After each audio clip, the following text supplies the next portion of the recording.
July 15, 1943, Murmansk Port, Soviet Union. Lieutenant Dmitry Loza stands on the frozen docks watching American ships unload their cargo.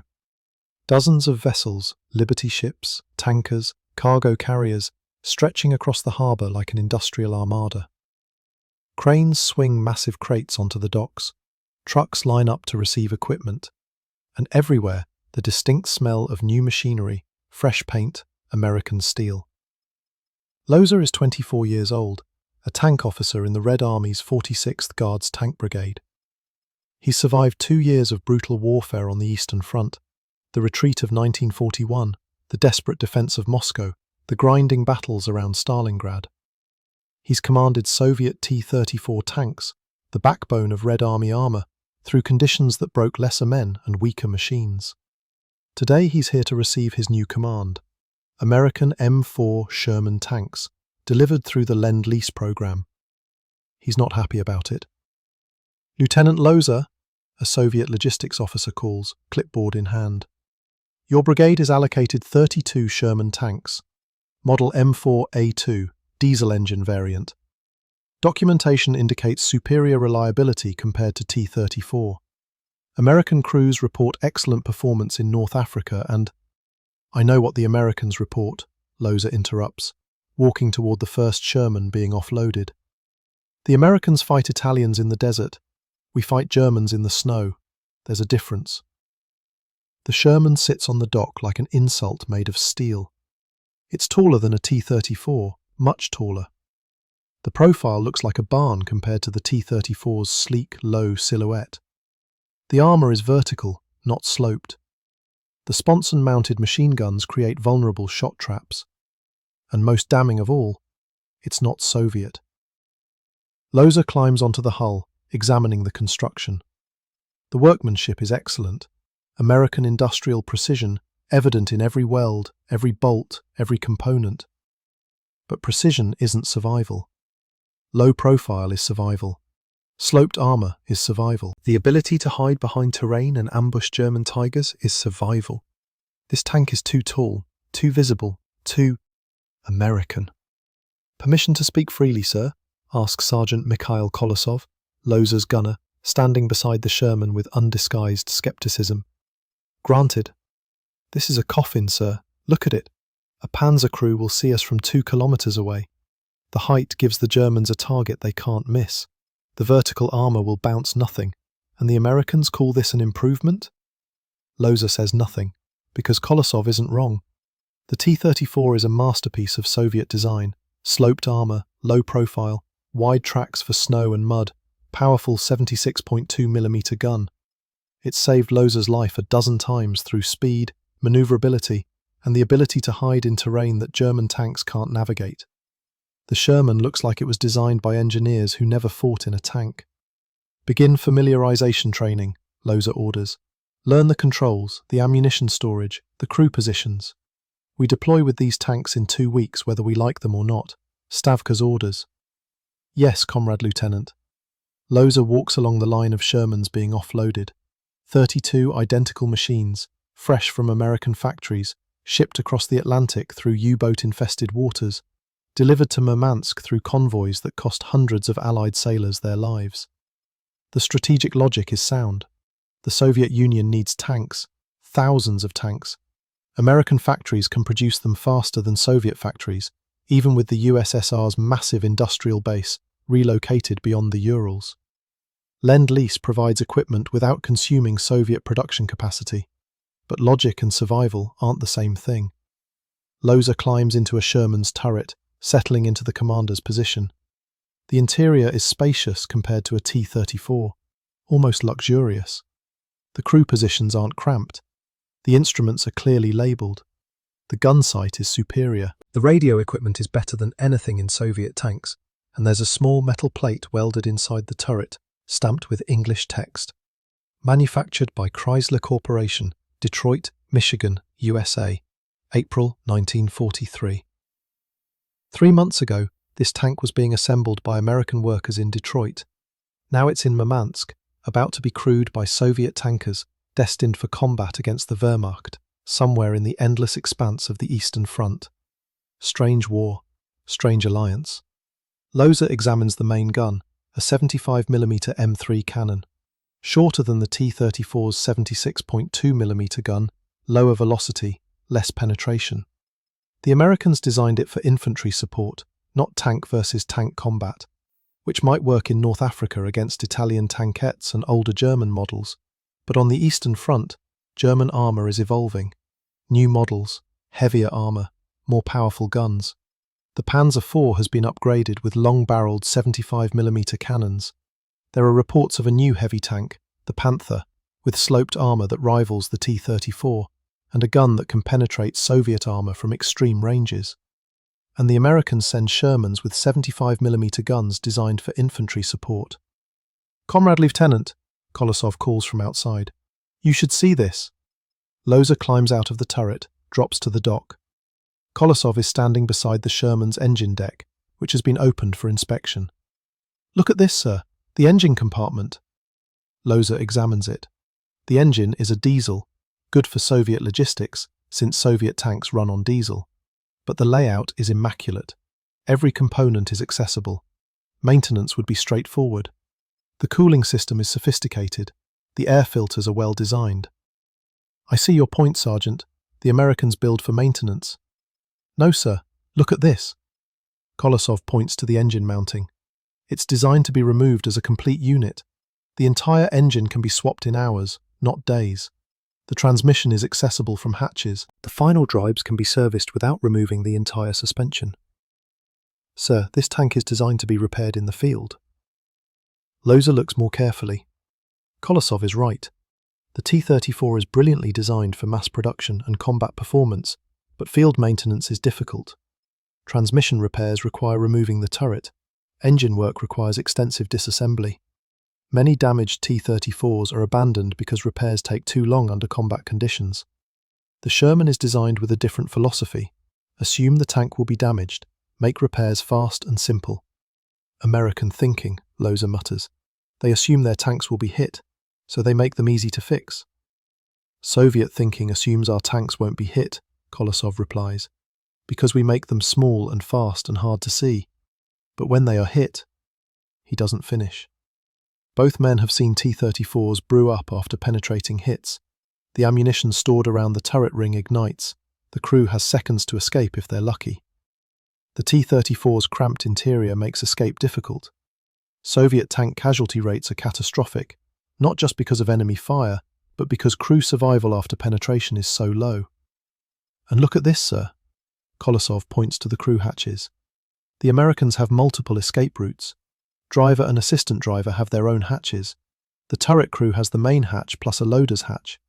If this tank is hit, the crew can get out. Loza walks around the Sherman again, seeing it with new perspective.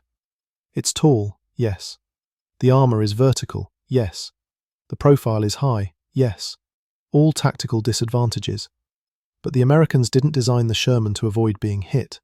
They designed it to be hit and keep the crew alive. Different war. Different philosophy. Soviet doctrine: build tanks that don't get hit. Fast, maneuverable, hard to see. American doctrine: build tanks that get hit and keep fighting. Survivable, repairable, with crew protection. "Begin training," Loza orders. 2 weeks until deployment. I want every crew member familiar with these machines. Learn the strengths, accept the weaknesses. We fight with what we have, not what we wish we had. "Yes, Comrade Lieutenant." Loza takes one last look at the Sherman, this tall, awkward American gift horse. Then he looks beyond the docks, toward the south, toward the front lines where the Red Army is preparing for the next major offensive. Operation Citadel. The Germans call it Operation Zitadel, a massive attack against the Kursk salient, where Soviet forces have dug in and are waiting for the Wehrmacht's summer offensive. Intelligence reports suggest the Germans are deploying new weapons: the Panther tank, the Ferdinand assault gun, Tiger heavies in greater numbers, all designed to break Soviet armour with overwhelming firepower. And the Red Army will meet them with T-34s, KV-1 heavies, and now these American Shermans. Tanks that Soviet crews have already nicknamed "Grave on Tracks" for their high profile and vulnerability. Loza doesn't know it yet, but in 3 weeks, at a place called Prokhorovka, he'll discover why the Americans built the Sherman the way they did, and he'll thank them for it.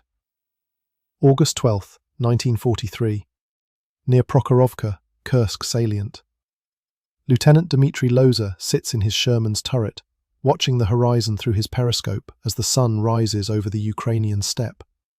Around him, the 46th Guards Tank Brigade is deployed in defensive positions. 32 American Shermans, mixed with Soviet T-34s and Su-85 tank destroyers. They've been here for 3 days, waiting. The Battle of Kursk has been raging for 5 weeks. The Germans launched their offensive on July 5th with 780,000 men, 2,700 tanks and 2,000 aircraft. It's the largest tank battle in history, and the Wehrmacht is throwing everything they have at the Kursk salient: Panthers, Tigers, Ferdinands, and upgraded Panzer IVs. The Soviets are throwing everything back. 1.3 million men, 3,600 tanks, 2,400 aircraft, and the mathematics of attrition are brutal on both sides.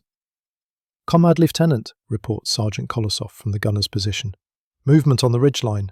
Range, 3,000 metres. Loza swings his commander's periscope. At first he sees nothing but heat shimmer rising from the steppe. Then they emerge from the morning haze, German tanks, advancing in a staggered formation. Not Panzer IVs, not the familiar boxy shapes that Loza has fought for 2 years. Panthers, 8 of them, advancing with the cautious confidence of predators that know they're superior to their prey. "Identified, 8 Panther tanks," Loza reports over the radio. "All units prepare to engage. Gunner, target the lead Panther. Range 3,000 metres. Load armour piercing." "Loaded," Kolosov confirms. Loza watches the Panthers through his sight. They're beautiful machines, in the way that apex predators are beautiful, sleek, powerful, deadly.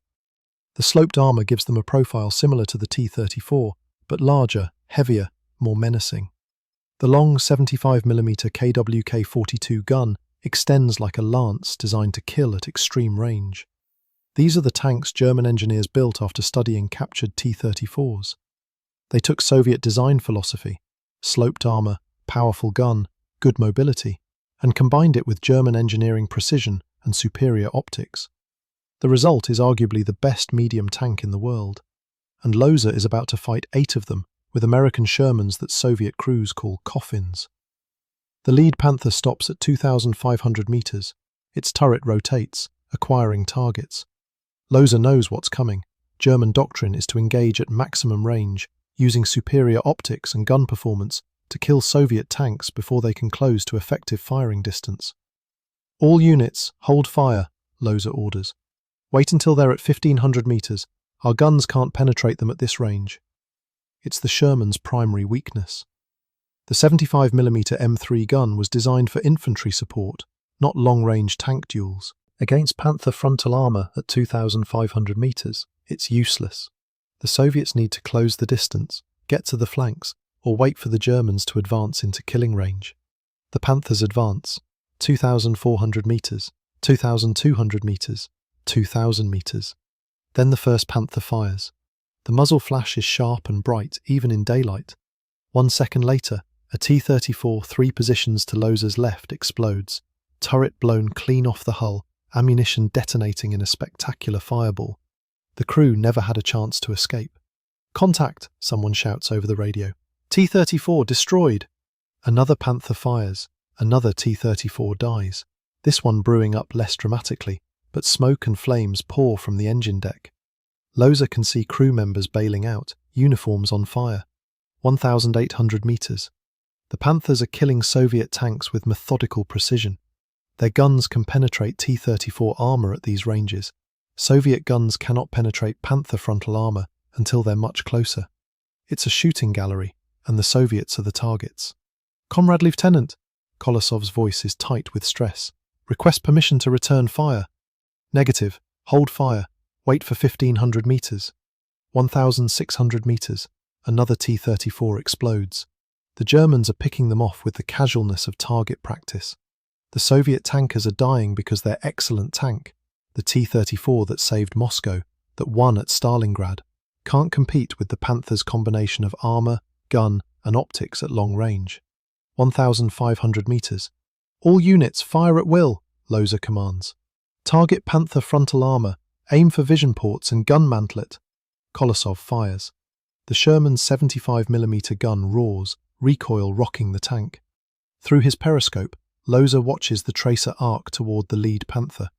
The round strikes the glacis plate, the sloped frontal armor, and ricochets into the sky, deflected harmlessly.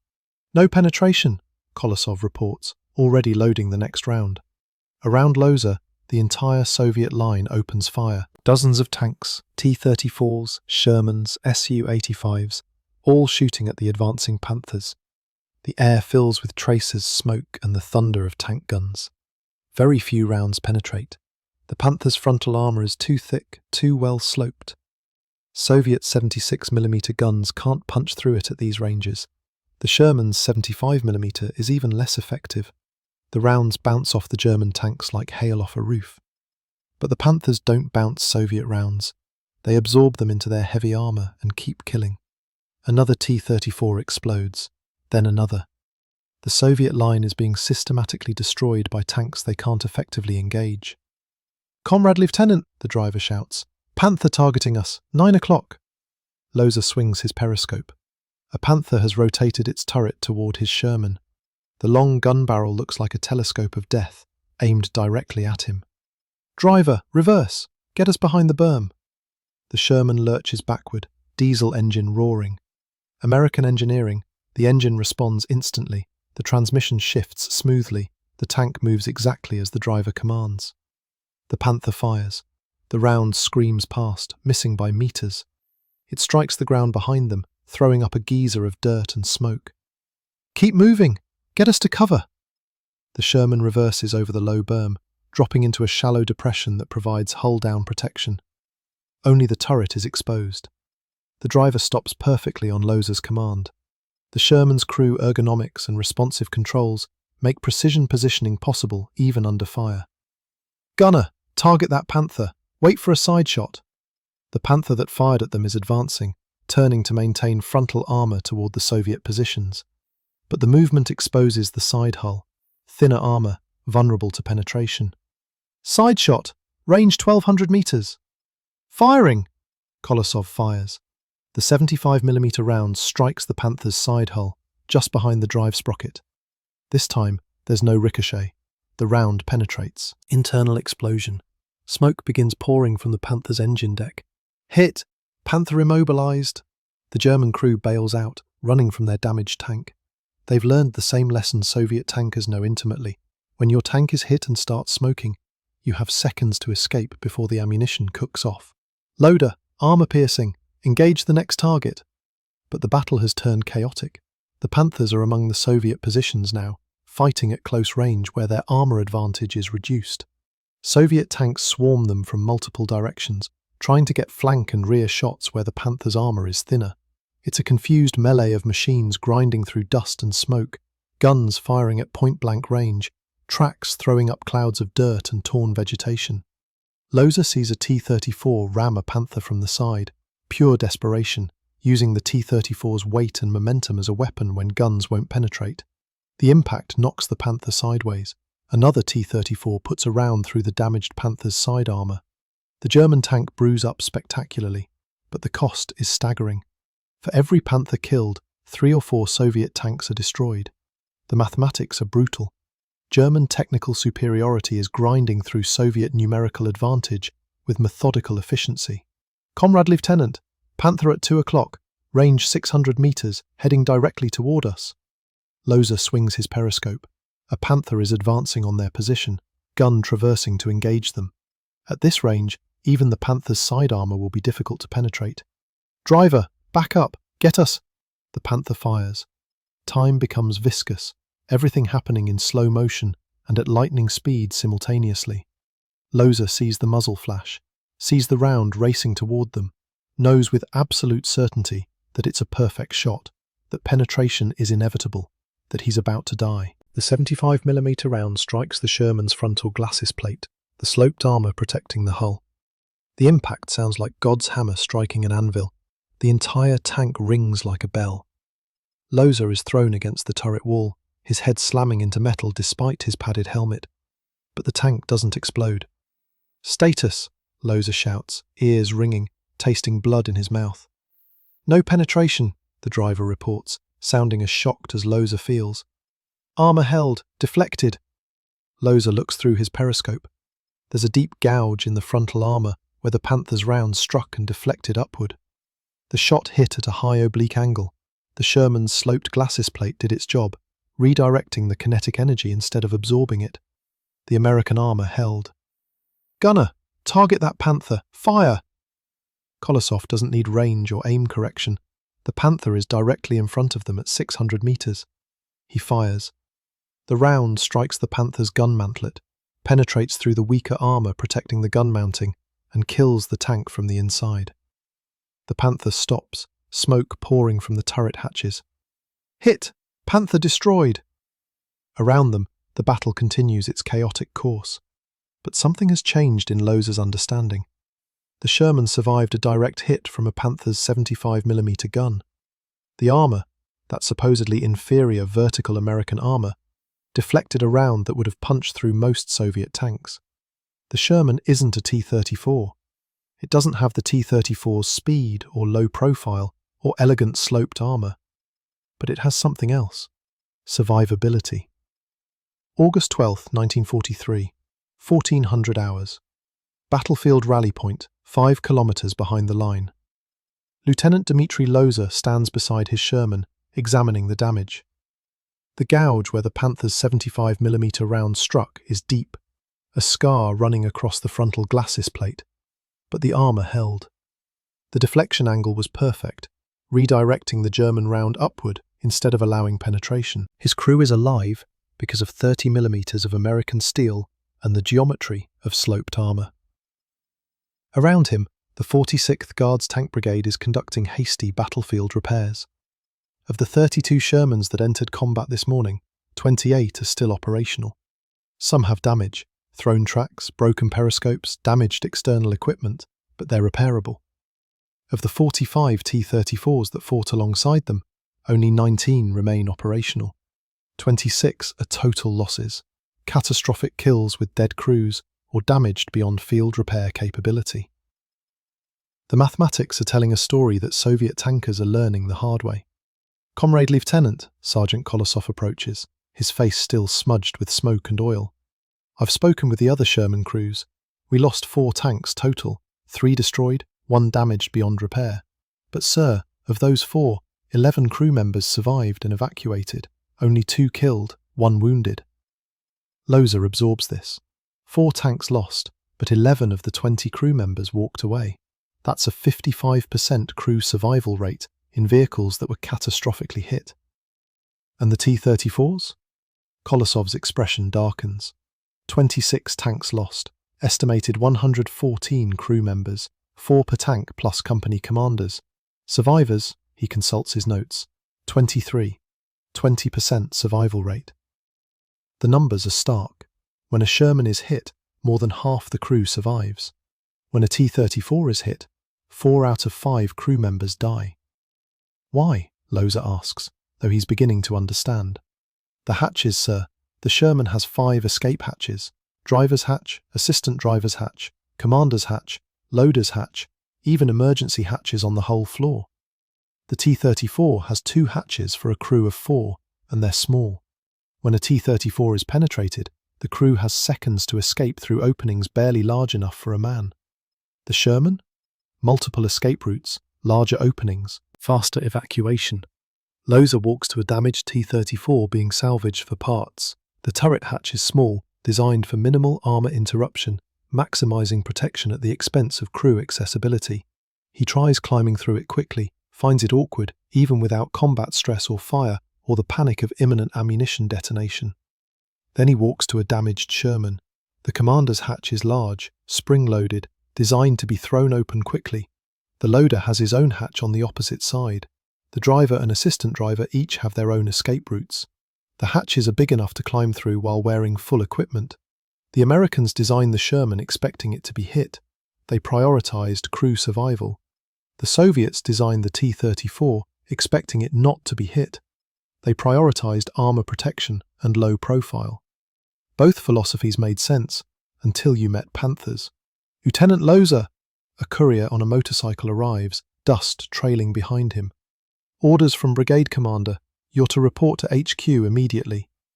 Loza climbs onto the motorcycle's sidecar and they roar off toward the command post, a camouflaged tent complex 3 kilometers behind the lines. Inside, brigade commander Colonel Andrei Getman is studying battle maps with his staff. Getman is 42 years old, a veteran of the Finnish War and the entire retreat of 1941. He's lost count of how many tanks he's commanded, how many crew members he's watched die. Comrade Lieutenant, Getman says without preamble, your assessment of the American tanks, honest evaluation. Loza chooses his words carefully. Criticizing Lend-Lease equipment can be politically dangerous. It implies the Americans are giving inadequate supplies, which undermines the alliance. The Sherman is not a T-34, Comrade Colonel. It's taller, more visible, heavier. The gun lacks the penetration we need for long-range engagement with Panthers. I didn't ask for a comparison to the T-34. I asked for an assessment. The Sherman keeps my crews alive, sir. When hit, they survive. The evacuation hatches, the spacious interior, the ammunition storage, it's designed for crew survivability. And the battlefield repair capability is exceptional. We can fix track damage in an hour that would take 4 hours on a T-34. Engine swaps take hours instead of days. Getman nods slowly. I've received similar reports from other Sherman units. Inferior penetration, inferior mobility in mud, but superior crew survival and superior maintainability. The Americans build for a different kind of war. Permission to speak freely, sir? Granted. The Americans build for a long war, sir. They assume their tanks will be hit, will be damaged, will need repairs. So they design them to keep crews alive and return to combat quickly. We build for a short war. Fast, aggressive, overwhelming. The T-34 is perfect for that. But against Panthers, he doesn't need to finish. Both officers understand the problem. The Panther has changed the calculus. It can engage Soviet tanks at ranges where Soviet guns can't penetrate Panther armor. The traditional Soviet advantages, speed, maneuverability, numerical superiority, are being countered by German technical superiority.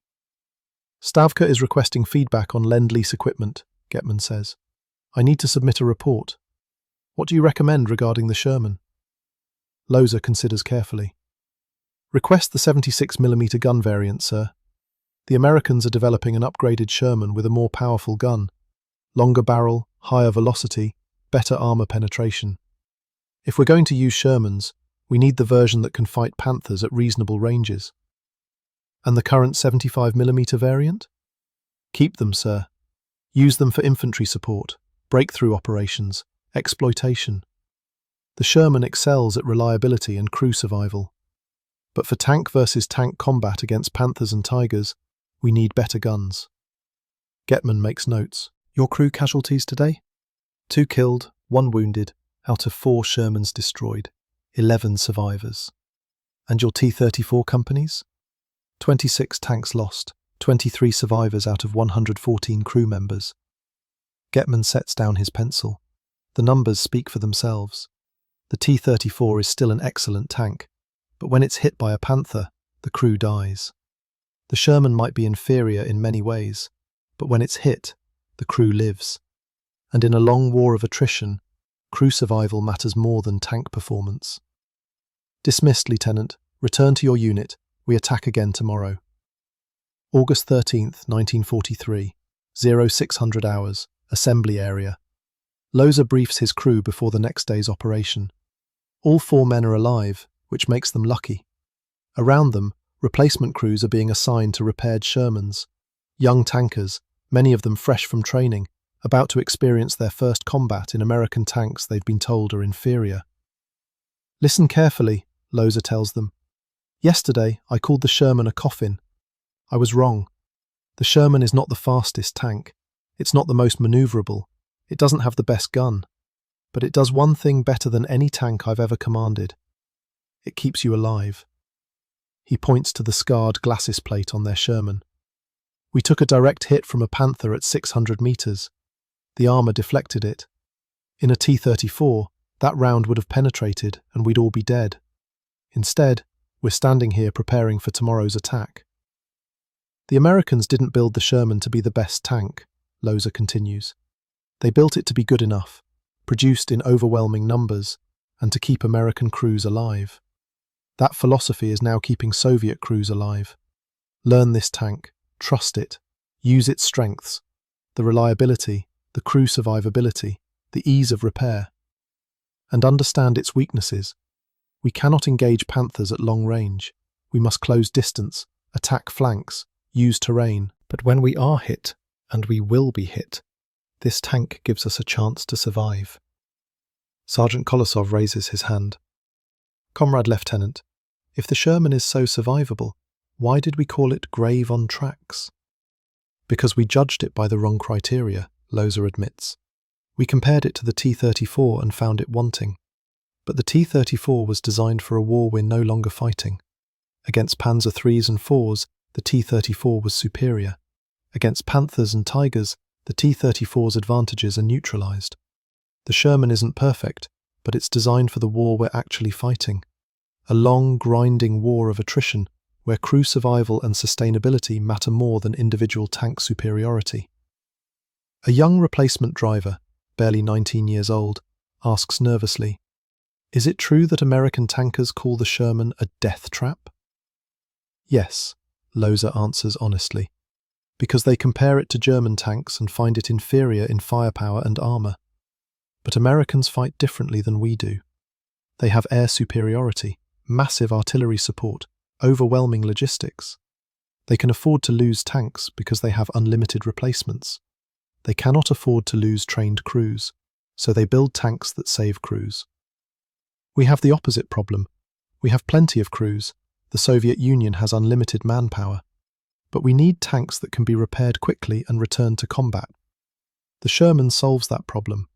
It's not the best tank, it's the most practical tank. The crew absorbs this. The Sherman is beginning to make sense not as a poor substitute for the T-34, but as a different solution to different problems.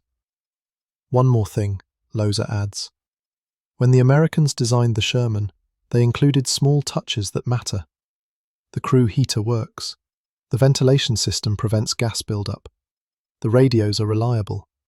The gun stabilizer, crude as it is, allows us to fire while moving, which the T-34 cannot do accurately. These details seem minor, but they accumulate into a tank that's easier to fight in for long periods. The T-34 is a weapon. The Sherman is a workplace. Both have value, but after 8 hours in combat, I'd rather be in the workplace. The crew laughs. Dark humour, but humour nonetheless. Mount up, Loza orders. We attack in 30 minutes. Stay close to terrain. Use smoke. Close distance before engaging Panthers. And remember, if we're hit, we have 5 ways out of this tank. Use them. As the crew climbs into their Sherman, Loza takes one last look at the scarred armour where yesterday's Panther round was deflected. The Americans built this tank in Detroit. Workers who never experienced combat, engineers who never faced Panthers, designers who were solving problems on drawing boards while Soviet tankers were dying in frozen fields. And somehow, they got it right. Not perfect, not superior, but right enough. The Sherman isn't a grave on tracks, it's a survivor's chance.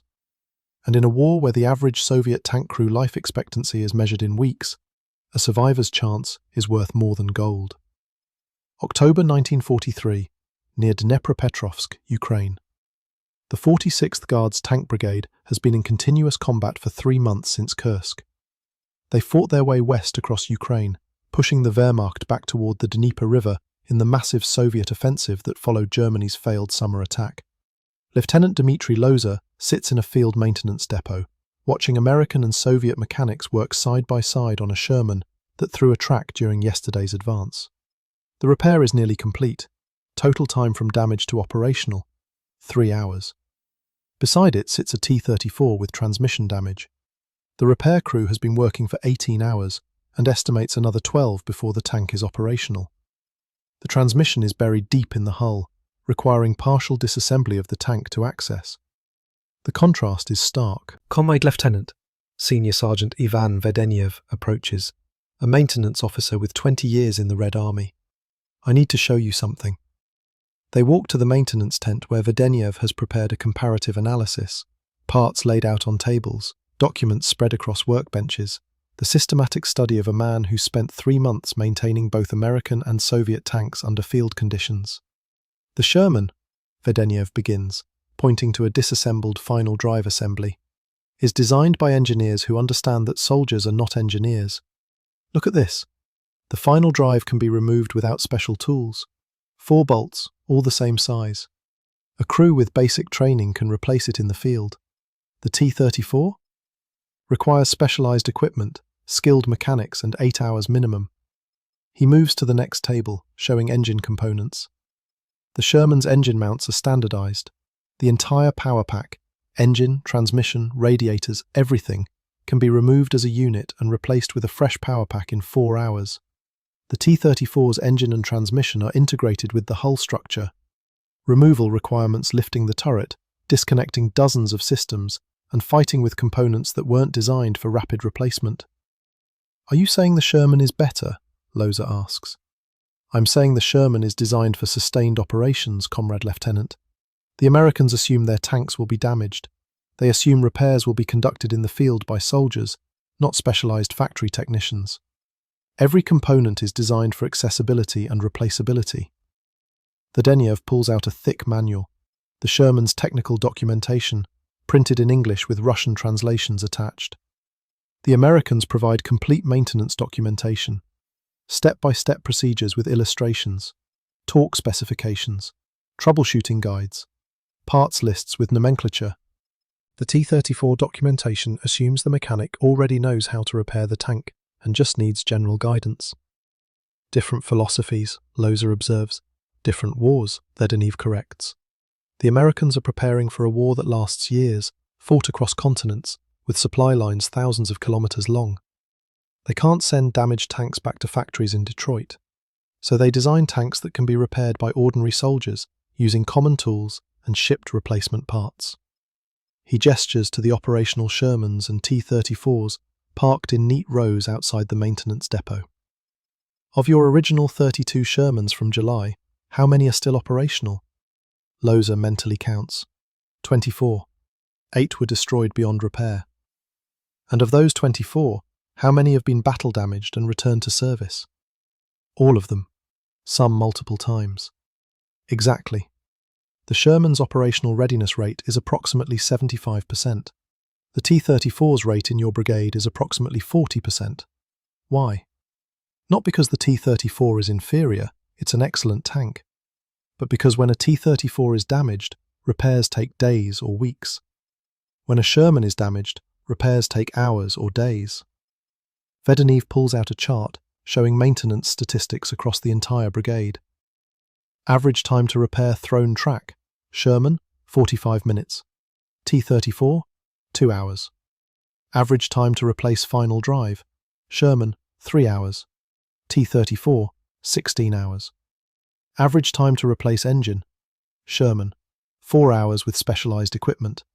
T-34, 24 hours minimum. These hours accumulate into operational availability. "So the Sherman is the superior tank?" Loza asks, testing Vedeniev's analysis. "No, Comrade Lieutenant.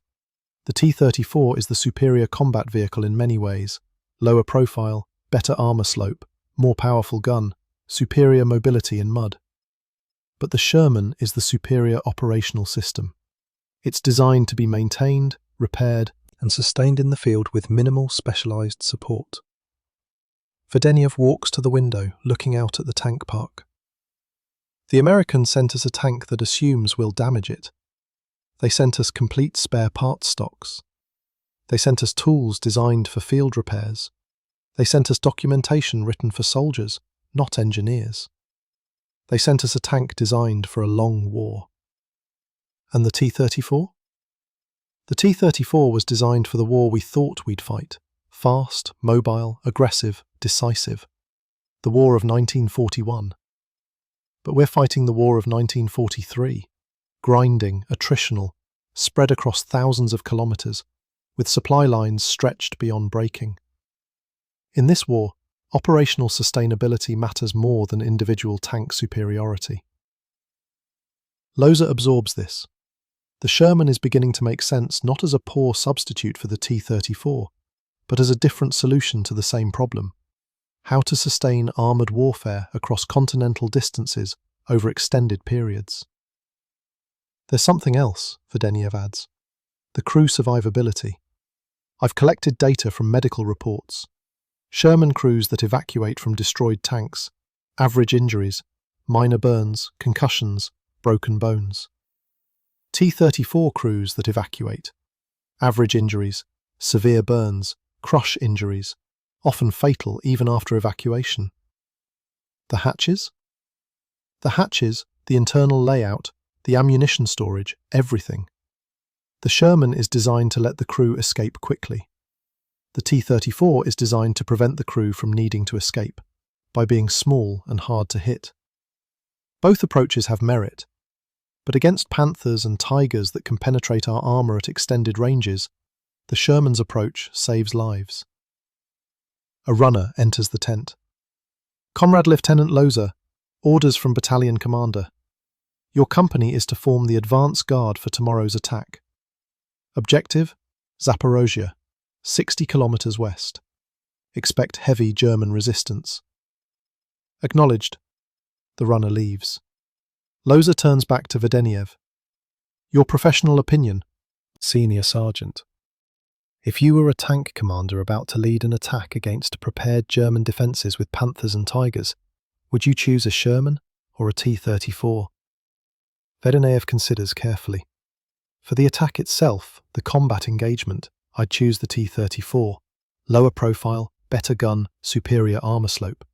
For the sustained operation, covering 60 kilometres, fighting multiple engagements, conducting repairs under field conditions, bringing my crew home alive, I'd choose the Sherman. That's not an answer. Yes, it is, Comrade Lieutenant. War isn't one battle. It's a series of battles connected by logistics, maintenance, crew recovery, and operational sustainability. The T-34 wins individual engagements. The Sherman wins campaigns. They're both necessary. Loza nods slowly. It's the answer he's been coming to himself over 3 months of combat in American tanks. Thank you, Senior Sergeant. Continue your excellent work. As Loza walks back to his company area, he passes rows of tanks, Shermans and T-34s parked side by side, crews conducting maintenance, preparing for tomorrow's attack. The Shermans are taller, more visible, less elegant than their Soviet counterparts. But they work. They're reliable. They keep crews alive. And they can be fixed in the field by ordinary soldiers with ordinary tools. That's not glamorous. It's not what propaganda posters celebrate. But it's what wins long wars. November 1943. Officers' Mess, 46th Guards Tank Brigade. Lieutenant Loza sits with other company commanders, drinking vodka and discussing the campaign. They've pushed the Germans back 200 kilometres since July. The cost has been staggering. Thousands of tanks destroyed, tens of thousands of casualties. But the Red Army is winning through numerical superiority and operational sustainability. Captain Alexander Berder, commander of the T-34 Company, raises his glass. A toast to the T-34, the tank that saved the motherland. Everyone drinks. The T-34 deserves the recognition. It's been the backbone of Soviet armour, the weapon that stopped the Wehrmacht at Moscow and Stalingrad. Then Berder adds, with the casual cruelty of men who've survived too much combat, and to the American coffins on tracks that we somehow managed to survive in, despite their obvious inferiority. The room laughs. It's become a running joke. The Shermans that Soviet crews initially despised, nicknamed grave on tracks, but somehow keep fighting in despite their clear disadvantages. Loza stands, glass in hand. Permission to speak, Comrade Captain. Granted, Lieutenant. Defend your American mistress. More laughter. The Sherman is not a T-34, Loza begins. It will never be a T-34. It's taller, heavier, less maneuverable in mud. The Americans didn't design it for the Eastern Front. They designed it for North Africa, then Italy, and eventually France. Different terrain, different enemy, different doctrine. But over 3 months of continuous combat, I've learned something about the Sherman. It's not the best tank, but it's the most reliable tank. When we advance 60 kilometers in a day, the Shermans keep up. When we fight 3 engagements in 12 hours, the Shermans keep functioning. When we throw a track or damage a final drive, the Shermans are back in action within hours. My company started with 8 Shermans in July. I've lost 5 destroyed, but I've had 12 different Shermans damaged and returned to service, multiple times in some cases. My operational readiness rate is consistently above 70%. Can your T-34 companies match that? Silence. Everyone knows the answer. T-34 operational readiness hovers around 40%. Not because the tank is bad, but because field repairs are difficult and time-consuming. And crew survival, Loza continues. My company has lost 5 Shermans destroyed. Of those 20 crew members, 14 survived and returned to duty. Captain Berda, how many crew members from your destroyed T-34s survived? Berda's expression darkens. Perhaps 30%, Lieutenant. But that's the price of... The price of what? Loza interrupts. The price of building tanks that don't let crews escape. The Americans designed the Sherman expecting it to be hit. They prioritized crew survival over perfect armor protection. That's not weakness, that's wisdom. Because trained crews are more valuable than tanks. We can build new tanks. We cannot build new experience.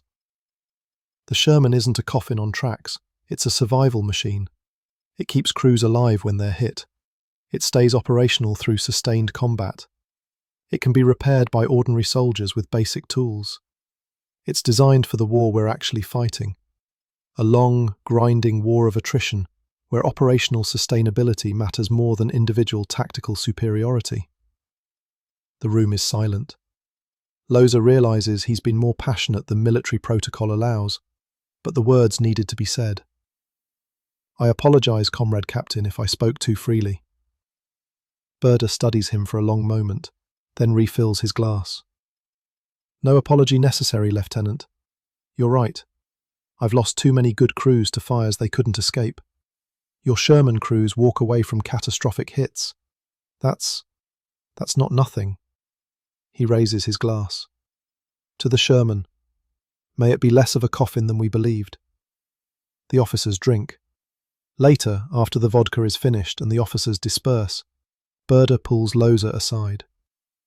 Off the record, Lieutenant. Do you actually prefer the Sherman to the T-34? Loza considers carefully.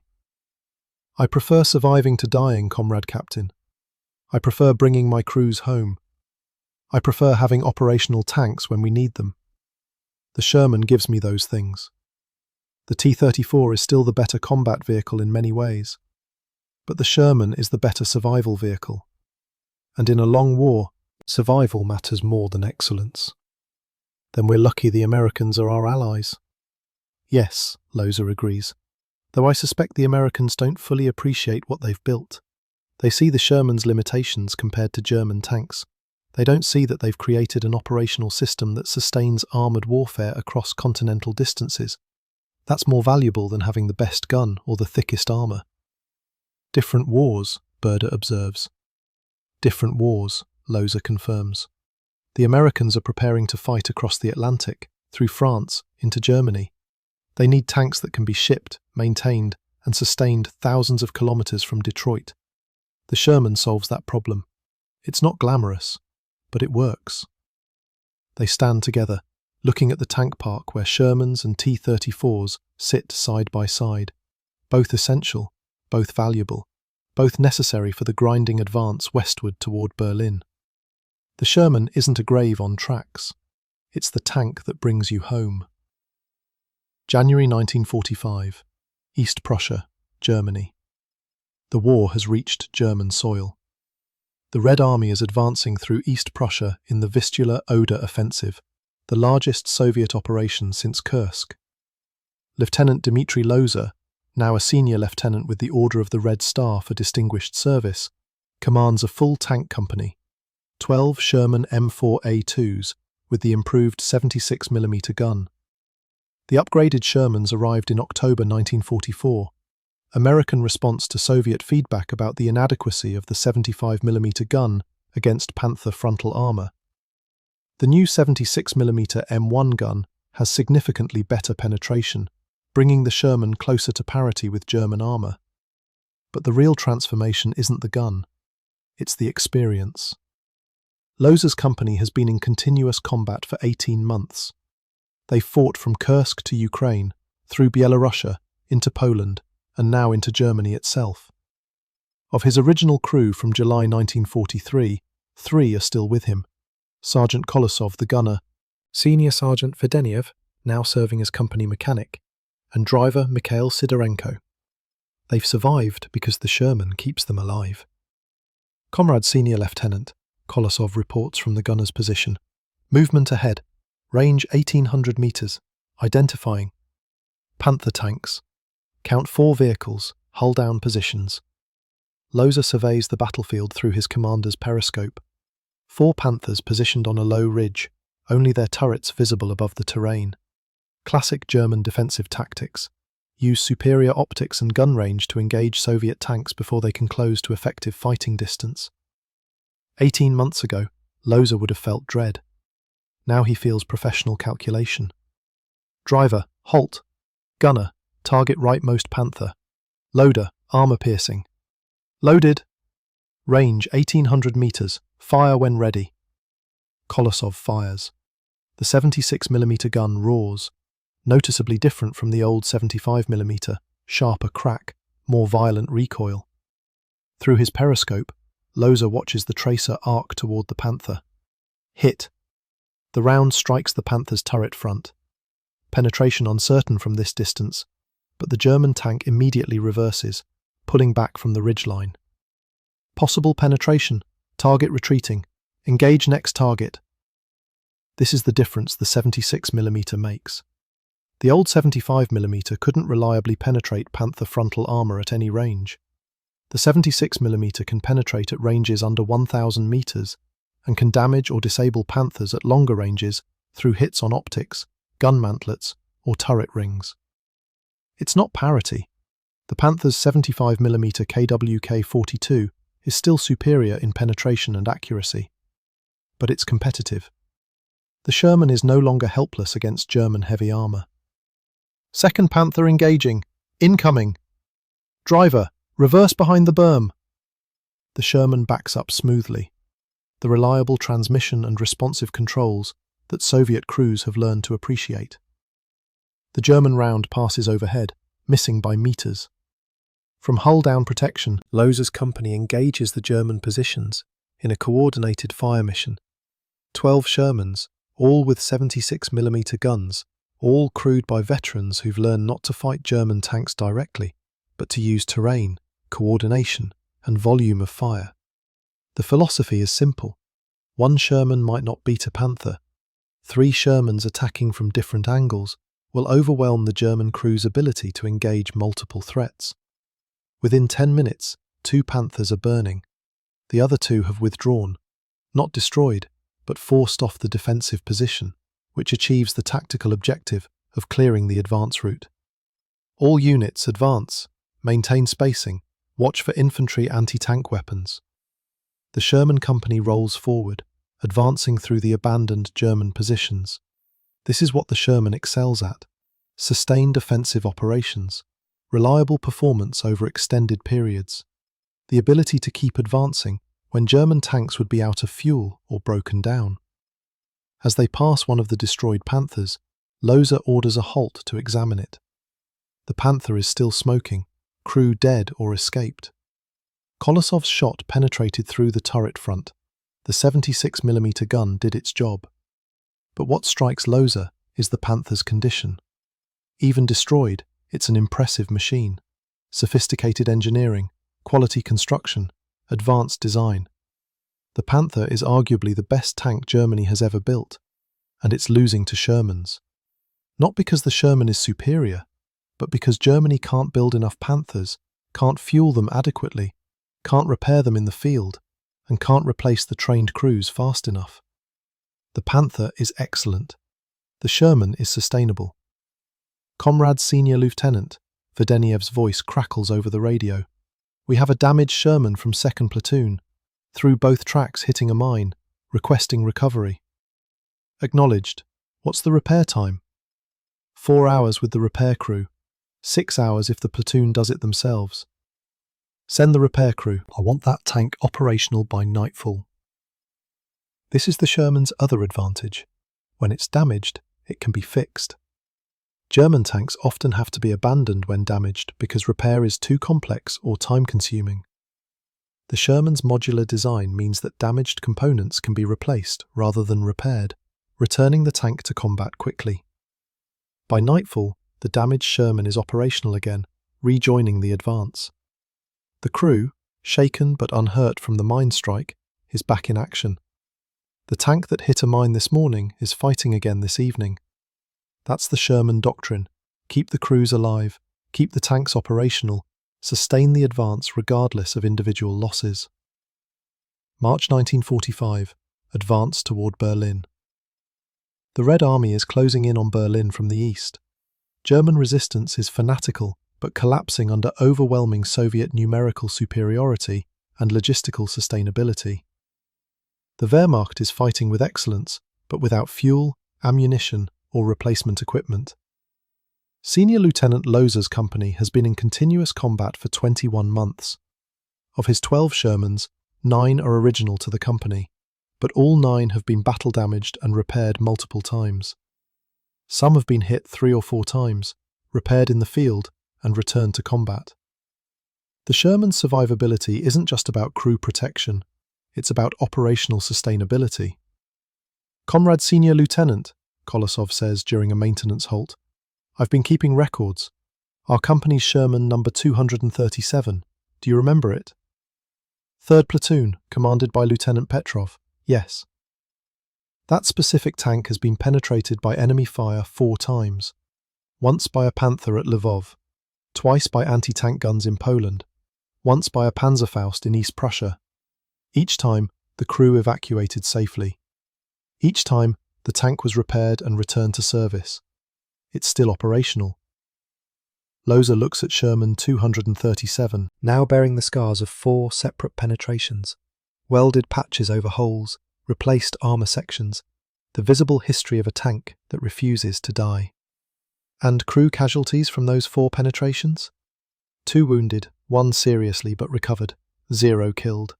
The same penetrations in a T-34 would likely have resulted in total crew loss each time. The mathematics are telling.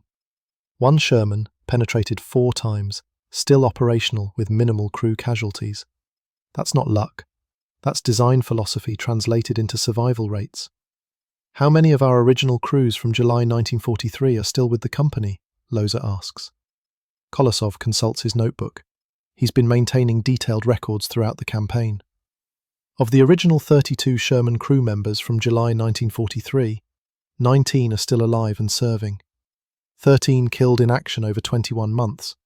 That's a 40% casualty rate. For comparison, the T-34 companies that started with us at Kursk, original crew casualty rate is approximately 75%. So Sherman crews have twice the survival rate of T-34 crews. Over extended campaigns, yes, Comrade Senior Lieutenant. The individual engagement survivability is higher, and the accumulated effect over months of combat is dramatic. Sherman crews survive initial hits, survive subsequent battles, accumulate experience, become more effective. T-34 crews die in their first or second engagement, replacements arrive with minimal experience, casualty rates remain high. Loza had suspected this, but seeing it documented is sobering. The Sherman isn't saving individual crews from individual hits, though it does that. The Sherman is creating a core of experienced tankers who survive long enough to become skilled at their profession. There's something else, sir, Kolosov adds. Tank for tank, the Panther is superior to the Sherman in almost every measurable way. Gun, armour, optics, mobility. But our company of 12 Shermans has destroyed or disabled 19 Panthers since we received the 76mm guns. How? How? Loza prompts. Because we're still here, sir. We've survived long enough to learn how to fight Panthers. We know their weaknesses: slower turret traverse, vulnerable side armour, tendency to mechanical breakdown. We've developed tactics, coordinated attacks, use of terrain, volume of fire. Our crews have 18 months of experience fighting German armour. Most Panther crews we face are replacements with minimal training. The Sherman gave us time to learn, Loza says, understanding. By keeping us alive through early combats, it allowed us to become skilled enough to defeat superior tanks. Exactly, sir. The T-34 is an excellent tank, but T-34 crews die before they learn how to use it effectively. Sherman crews survive long enough to become experts. That's worth more than thicker armour or a bigger gun. April 1945. Outskirts of Berlin. The final battle for Berlin has begun. The Red Army is attacking from multiple directions with overwhelming force. 2.5 million soldiers, 6,250 tanks, 7,500 aircraft. German resistance is fierce but futile. Senior Lieutenant Loza's company participates in the assault on Berlin's outer defences. They're fighting in urban terrain now, streets and buildings and close-quarters combat where the Sherman's advantages are maximised and its disadvantages minimised. In close urban combat, the Sherman's height becomes an advantage, better visibility over obstacles. The crew survivability features become critical.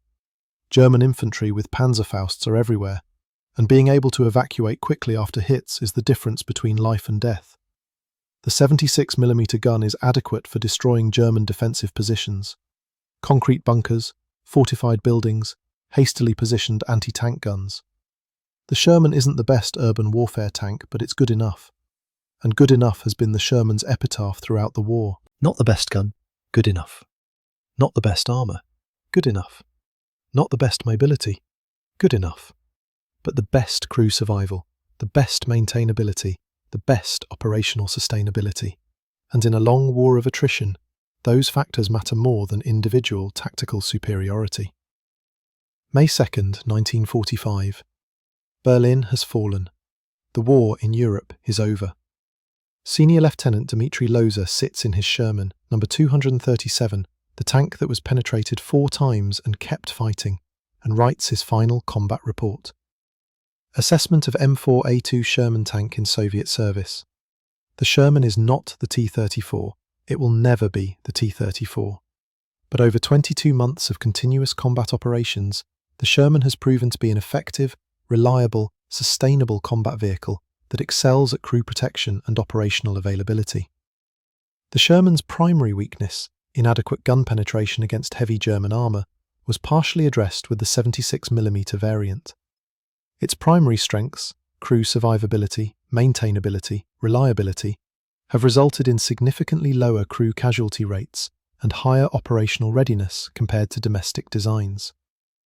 Recommendation: continue Lend-Lease Sherman acquisitions for sustained offensive operations. The Sherman is not the best tank for any single engagement, but it is the best tank for long campaigns, where operational sustainability and crew survival determine outcomes. Loza signs the report, closes his notebook, and looks at his crew: Kolosov, Vedeniev, Sidorenko. All alive, all veterans, all survivors. They survived because the Sherman brought them home. June 1945, Moscow, Red Army Tank Academy. Senior Lieutenant Dmitry Loza stands before a lecture hall filled with Soviet tank officers, battalion and brigade commanders, staff officers, instructors preparing to train the next generation of armoured forces. The war in Europe is over, but the Red Army is analysing lessons learned, documenting what worked and what failed. Loza has been ordered to present a comprehensive assessment of American Lend-Lease tanks in Soviet service. Behind him, 2 tanks sit on display outside the lecture hall's windows: a T-34-85 and a Sherman M4A2 76mm. Both are veterans of the final assault on Berlin, both bearing the scars of extensive combat. Comrades, Loza begins, I commanded American Sherman tanks for 22 months of continuous combat operations, from Kursk to Berlin, from defensive operations against German summer offensives to the final assault on the fascist capital. My assessment is based on practical experience, not theoretical analysis. He clicks to the first slide, comparative statistics. The Sherman M4A2 and the T-34-76 entered Soviet service at roughly the same time, summer 1943. Both fought the same battles against the same enemy. The results provide clear data for comparison. Crew survival rates, catastrophic vehicle loss. Sherman, 55% crew survival. T-34, 76, 20% crew survival. Operational readiness, average across campaign. Sherman, 72% operational. T-34, 76, 43% operational. Average time to repair, field conditions. Throne track, Sherman, 45 minutes. T-34, 120 minutes. Engine replacement, Sherman, 4 hours. T-34, 24 hours. Transmission repair, Sherman, 6 hours. T-34, 18 hours. The room murmurs. These numbers challenge Soviet assumptions about their equipment. The T-34 is an excellent tank, Loza continues. Perhaps the best medium tank design of the early war. But the Sherman represents a different design philosophy, one that assumes damage, prioritizes crew survival, and enables sustained operations through superior maintainability. A colonel in the front row raises his hand. Comrade Lieutenant, are you suggesting American tanks are superior to Soviet designs? No, Comrade Colonel. I'm suggesting they're designed for different requirements. The T-34 was designed for the war we expected.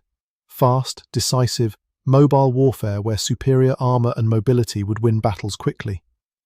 The Sherman was designed for the war the Americans expected. Sustained operations across continental distances where operational availability and crew survival would win campaigns slowly. Both approaches have merit, but the war we actually fought, grinding attrition across thousands of kilometers over multiple years, favored the Sherman's design philosophy.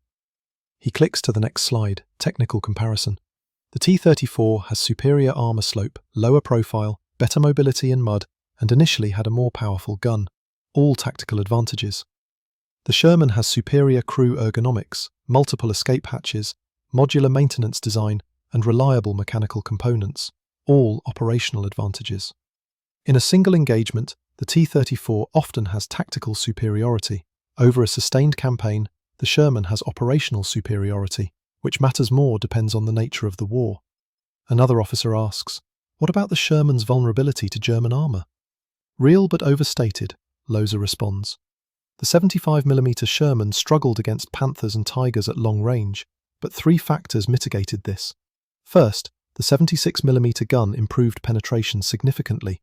Second, most tank combat occurs at ranges under 1,000 meters, where the 76mm is effective. Third, Sherman crews survived initial engagements long enough to learn tactics that defeated superior German tanks through coordination and positioning.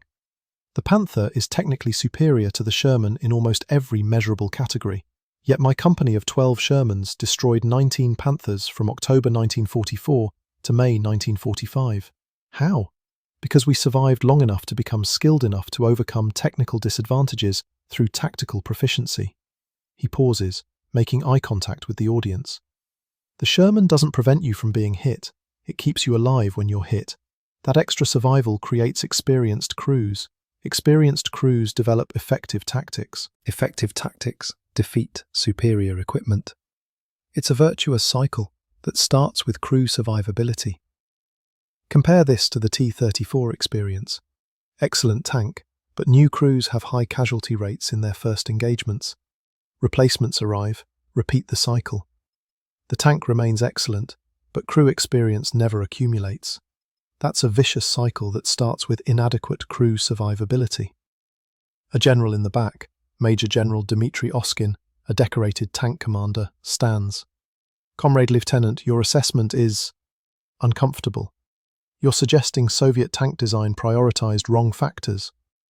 Loza chooses his words carefully. Criticizing Soviet design is politically dangerous, even after victory. No, Comrade General. Soviet tank design prioritized the right factors for the war we expected in 1941. Fast, mobile, well-armed tanks to conduct deep operations and destroy enemy forces quickly. The T-34 was perfect for that mission. But the war evolved. The Germans deployed heavier armor, better guns, prepared defenses. The nature of combat changed from mobile warfare to attritional grinding.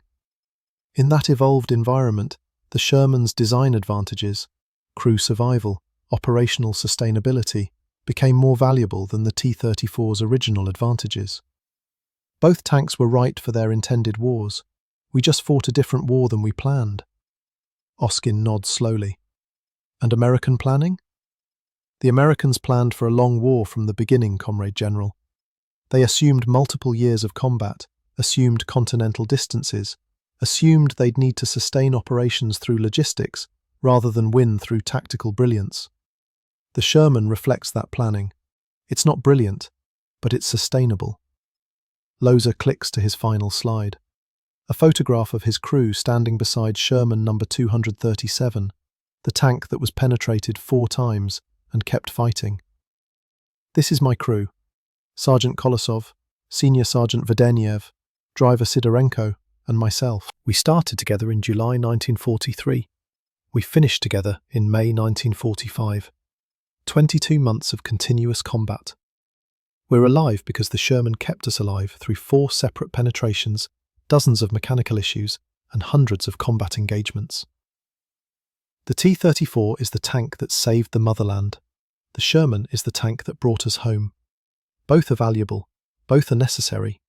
But if I were a tank commander today, planning for future warfare, I would study the Sherman's design philosophy carefully, because modern war favours sustainability over excellence. The room is silent.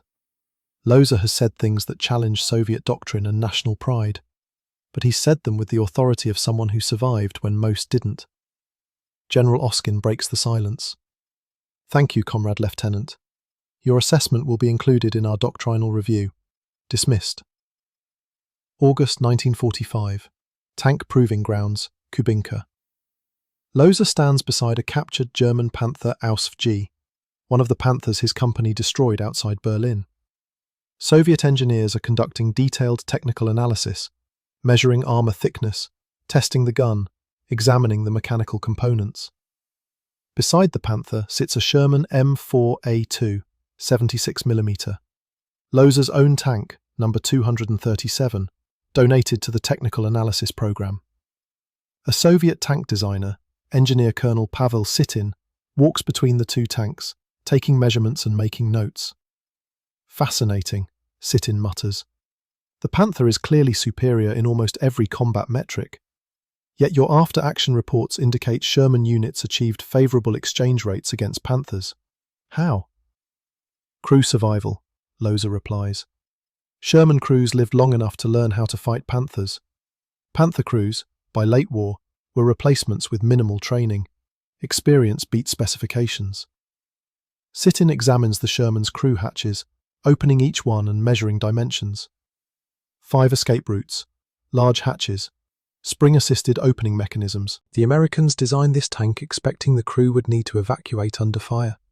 Yes, Comrade Colonel, and they were right. Tanks get hit, crews need to escape.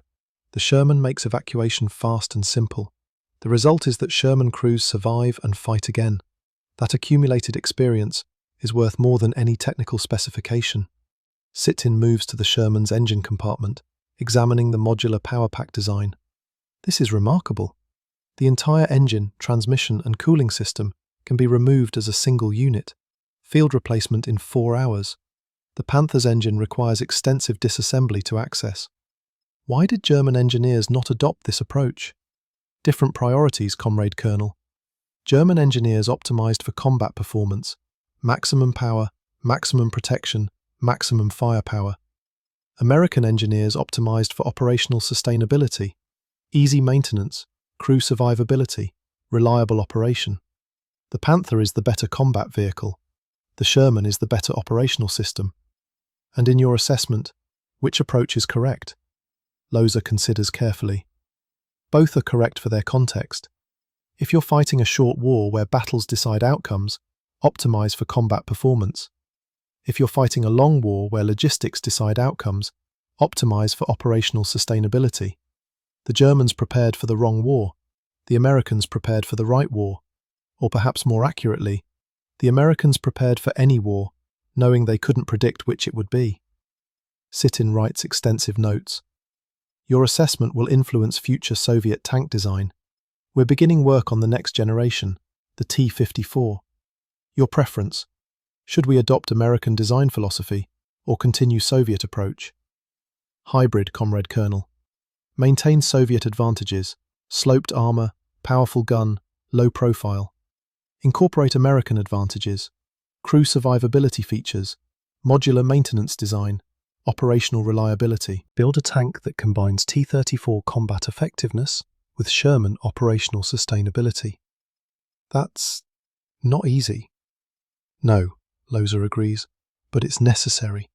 Future wars will be longer, more complex, fought across greater distances. Operational sustainability will matter as much as tactical effectiveness. The side that can keep tanks operational and crews alive will win, regardless of whose tank has the best specifications on paper. Sight-in looks at both tanks, the Panther and the Sherman, Predator and Survivor, excellence and sustainability. The Germans built the best tank of the war, he observes. And lost, Loza finishes. While the Americans built good enough tanks in overwhelming numbers, kept them running, kept crews alive, and won. There's a lesson in that. September 1991, 46 years later, Kubinka Tank Museum, Russia. Dmitry Loza is 72 years old now, a retired colonel, a decorated war veteran, an author whose memoirs of commanding Sherman tanks have become essential reading for military historians. He walks through the Kubinka Tank Museum with his grandson, Alexei, a young lieutenant recently graduated from the Tank Academy. They stop before a restored Sherman M4A2, not Loza's original tank, but identical to the one he commanded from Kursk to Berlin. Dedushka, Alexei says, using the Russian word for grandfather. They taught us at the academy that the Sherman was inferior to the T-34, that it was a necessary evil accepted only because we needed tanks, and the Americans could produce them. But your book says something different. Loza smiles. His book, Commanding the Red Army's Sherman Tanks, has caused some controversy in Russian military circles. It challenges the nationalist narrative that Soviet equipment was always superior. What do they teach you about the Sherman? Loza asks. That it was tall, vulnerable, under-armoured and under-gunned. That Soviet tankers called it a grave on tracks. That we accepted it only because of desperate need during Lend-Lease. All technically true, Loza acknowledges, but incomplete. Walk with me. They move through the museum past rows of preserved tanks, T-34s, Panthers, Tigers, Shermans, the metal monuments to industrial warfare. In July 1943, I stood on a dock in Murmansk and looked at American Sherman tanks for the first time. I was angry. I'd been commanding T-34s, excellent tanks, and I was being forced to accept American equipment that I considered inferior. The Sherman was taller, more visible, awkwardly designed. Everything about it seemed wrong. They stopped before a T-34-85. The T-34 was, and remains, a brilliant design. Revolutionary sloped armour, excellent gun, outstanding mobility, simple to produce in massive quantities. It saved the Soviet Union in 1941-42. Without the T-34, we would have lost the war. But, Alexei prompts. But the war changed. By 1943, we were fighting Panthers and Tigers, German tanks that could engage us at ranges where our guns couldn't penetrate their armour. The T-34's advantages, mobility, sloped armour, low profile, were being negated by German technical improvements. They returned to the Sherman. The Sherman wasn't designed to be the best tank. It was designed to be the most sustainable tank. Every aspect of its design reflects American assumptions about modern industrial warfare. Tanks will be hit, crews must survive, repairs must be simple, operations must be sustained over continental distances for extended periods. Loza opens the Sherman's commander's hatch. The museum allows him special access as a veteran. Look inside, count the escape routes. Alexei climbs up, looks into the turret. 5 hatches. Commander, loader, gunner access through the commander's hatch, driver and assistant driver with separate hatches. Now look at the T-34. They walk to a T-34-76. 2 hatches for a 4-man crew, small openings, difficult to evacuate quickly. When a T-34 was penetrated, statistically 20% of the crew survived. When a Sherman was penetrated, 55% survived. That's not a small difference. That's the difference between losing trained crews and preserving them. Alexei pulls out a notebook. He's taking this seriously. But Dedushka, Soviet doctrine emphasized not being hit. The T-34's low profile and speed were designed to avoid enemy fire. Correct. And that worked, until it didn't. Against Panthers and Tigers with superior optics and guns, the T-34's advantages weren't enough. We were being hit regardless of our speed or profile. When that happened, the Sherman's design philosophy proved superior. We survived, learned, improved, and eventually defeated technically superior German tanks through accumulated experience. They walk to a Panther Ausf-G on display. This is arguably the best medium tank of World War II, superior to both the T-34 and the Sherman in almost every measurable category: armour, gun, optics, mobility. The Germans built approximately 6,000 Panthers. The Americans built 50,000 Shermans. The Soviets built 84,000 T-34s of all variants. The Panther was excellent, but excellence lost to mass production and operational sustainability. My company of 12 Shermans destroyed 19 Panthers over 8 months. Not because the Sherman was better, it wasn't. Because we survived long enough to learn how to fight Panthers. Because our tanks were operational when German tanks were broken down or out of fuel.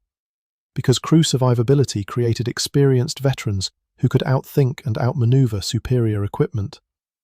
Alexei is writing furiously. So the lesson is that sustainability beats excellence. The lesson is more nuanced than that. Excellence matters. The T-34 was excellent and it saved us. But excellence without sustainability cannot win long wars. Germany built excellent tanks and lost. America built adequate tanks in overwhelming numbers and won. The Soviets built good tanks in massive numbers and won. The common factor in victory wasn't excellence, it was sustainability. They sit on a bench beside the Sherman, the old veteran and the young officer. When I was your age, Loza says, I believed that courage and superior equipment would win wars. I learned, slowly, painfully, that wars are won by logistics, sustainability, and operational availability. The side that can keep fighting longest wins. Individual battles matter, but campaigns matter more. And campaigns are won by tanks that work, crews that survive, and logistics that sustain operations. The Sherman taught me that lesson. It wasn't the best tank, but it worked. It brought me home. It kept my crew alive through 22 months of combat. That's worth more than any technical specification. Alexei looks at the Sherman with new understanding. They don't teach this perspective at the academy. They should, Loza replies, because future wars, if they come, will be decided by the same factors. Not who has the best equipment, but who can sustain operations longest. Not who wins individual battles, but who can replace losses and continue fighting. The Sherman understood that. Soviet doctrine is beginning to understand it. Future officers must understand it completely. Is that why you wrote your book? To change doctrine? I wrote my book because too many good men died in T-34s when they might have survived in Shermans. Because the official history celebrates the T-34, rightly, but ignores the Sherman's contributions.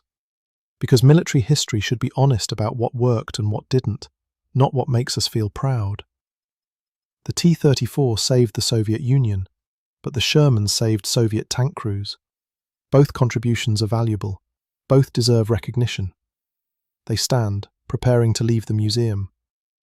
One last question, Dedushka. If you were a tank commander today, which would you choose? T-34 or Sherman? Loza looks at both tanks, the elegant Soviet design and the practical American machine. Today? Neither. I'd choose the T-54, or the T-62, or whatever modern tank incorporates lessons from both. But if I had to choose between the historical versions? He places his hand on the Sherman's hull, feeling the cold steel that kept him alive through 22 months of hell. I'd choose the Sherman. Not because it's better, it's not, in many ways, but because it would bring me home. And coming home matters more than glory. Epilogue. The lessons written in steel. Final statistics. M4 Sherman in Soviet service, 1943 to 1945. Total delivered, 4,102 tanks. Operational deployment, Eastern Front, 1943 to 1945. Crew survival rate, catastrophic loss, 55%. Operational availability, average, 72%. Combat effectiveness, comparable to T-34-76, inferior to T-34-85. Logistical advantage, superior maintainability and reliability. T-34 series, 1941 to 1945. Total produced, 84,070, all variants. Crew survival rate, catastrophic loss, 20% T-34-76, 30% T-34-85. Operational availability, average, 43%. Combat effectiveness, excellent throughout the war. Logistical challenges, difficult field maintenance, complex repairs. Panther Ausf DAG, 1943 to 1945. Total produced, 6,000 tanks. Combat superiority, superior to both Sherman and T-34 in direct engagement. Operational availability, 35%, mechanical reliability issues. Strategic impact, insufficient numbers, inadequate logistics support. Final assessment, excellent tank that lost to arithmetic. The lesson. The Sherman didn't win the Eastern Front. The T-34 did that, supported by Soviet courage, numerical superiority, and operational depth. But the Sherman revealed a fundamental truth about industrial warfare. Sustainability beats excellence when wars last years instead of months. The Germans built the best tanks, Panthers and Tigers, that could destroy any Allied armour at range. They lost because they couldn't build enough, couldn't fuel them adequately, couldn't maintain them in the field, and couldn't replace trained crews fast enough. The Soviets built good tanks in massive numbers, T-34s that combined adequate performance with mass production efficiency. They won through numerical superiority and operational persistence. The Americans built adequate tanks in overwhelming numbers with superior sustainability. Shermans designed to be maintained, repaired, and sustained across continental distances. They won through logistics and operational availability. The Sherman was never the best tank. It was the most honest tank, designed with clear-eyed acceptance of reality. Tanks will be hit, crews must survive. Repairs must be simple. Operations must be sustained.